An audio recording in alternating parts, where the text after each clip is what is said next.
Bonjour à tous, aujourd'hui on se retrouve pour un nouveau tuto avec l'association Alizés du Cap et on est parti rejoindre les membres de l'association qui vont nous présenter comment réaliser un canage et comment en faire un sac. Du coup, bonjour. Oui, alors bonjour. Alors pour réaliser le canage, il faut un cadre en bois et ensuite disposer plusieurs clous tout autour du cadre pour qu'on puisse attacher les brins de vaquois. Alors, on va prendre chaque côté, comme ça, et on va faire un tour avec le vaquois pour que ça donne deux brins au niveau du milieu du cadre, pour revenir vers le clou pour que ça va donner un quadrillage au début. Le cadre, au niveau des clous, est-ce qu'il y a une distance en particulier entre chaque clou? Alors, oui. 1 centimètre entre chaque clou. Ok. Pour que tout soit bien disposé. Voilà, pour que ça soit bien disposé. Voilà, alors au début, il faut que le cadre soit comme ça avant de mettre le vaquois. Tous les clous, même espace, pour que ça donne un quadrillage équilibré. Ok. Pour pouvoir réaliser le canage. Alors ensuite, les vaquois, on va les disposer, comme je vous ai dit tout à l'heure, au niveau des clous, par brin. Et ça va créer un quadrillage dessous. Ok. Ensuite, une fois que le quadrillage est réalisé, ma collègue va vous montrer comment faire pour réaliser les dessins dans le carnage. Alors, comme vous pouvez voir, il faut commencer d'abord d'un côté et ensuite terminer par les deux côtés. Okay. Il faut que les deux côtés se croisent pour que ça donne la forme du dessin. Ok. Donc voilà. Que les brins soient bien serrés ou pas? Oui. Et surtout, il faut suivre bien les clous, la façon dont sont disposés les clous, parce que pour que ça soit bien régulier.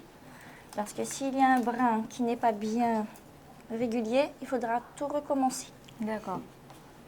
Donc il faut beaucoup de concentration aussi quand on fait ça, et beaucoup de patience aussi, pour ne pas se tromper, pour que ça sorte très bien. Et donc là, on est sur un cadenage en vaquois. Oui. On peut le faire avec d'autres plantes du coup. Et celui-là, il sera utilisé principalement pour quoi du coup, le vaquois en cadenage?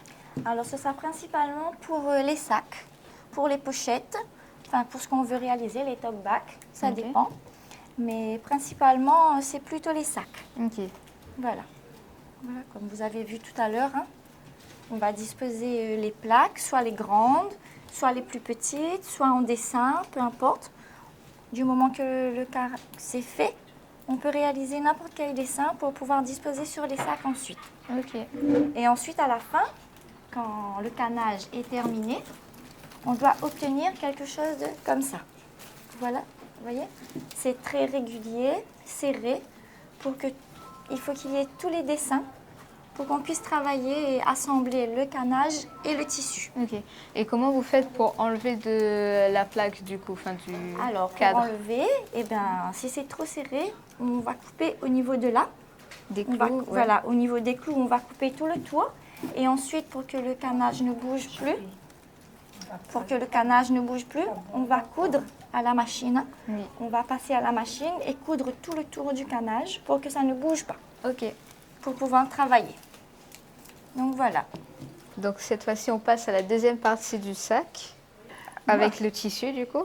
Oui, on avait fait des sacs en tissu réunion, des tissus bleu uni, qui restaient des morceaux de chute. Okay. Avec les chutes, on va faire une sac avec en patchwork. Et même les carnages, on a utilisé les majeures parties. Il nous reste des morceaux coupés qu'on va récupérer pour habiller les sacs. Okay. On a découpé des carrés de 15 par 15. Ok. Et on a découpé le thermocollant.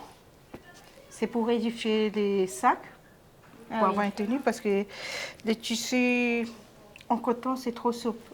Sinon, on n'a pas de tenue. Après, on va assembler deux par deux.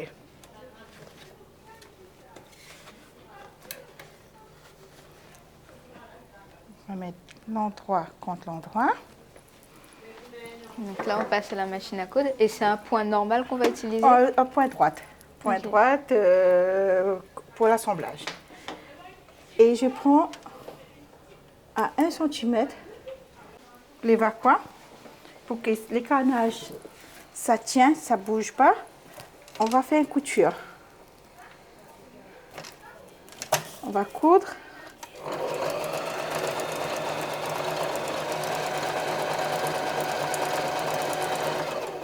Au moins qu'on coupe, ça va pas... ça arrête les points, quoi. Ok, oui. Pour que ça se détache pas. Oui. Et là, qu'on va découper.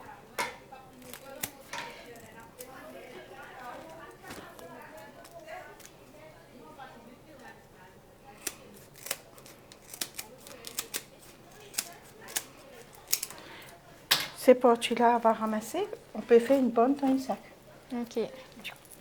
Et là, celle-là, on va arrêter les bords bien droites après.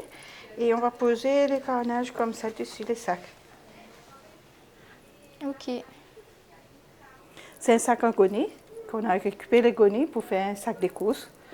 Avec les poches de la manche, un petit morceau de tissu réunion pour faire les cachets. Et c'est à la réunion, quoi. Et ben en tout cas, merci pour nous avoir montré comment réaliser un tote bag avec le canage qui est inséré dedans. Et moi, je vous dis à bientôt pour un prochain tuto.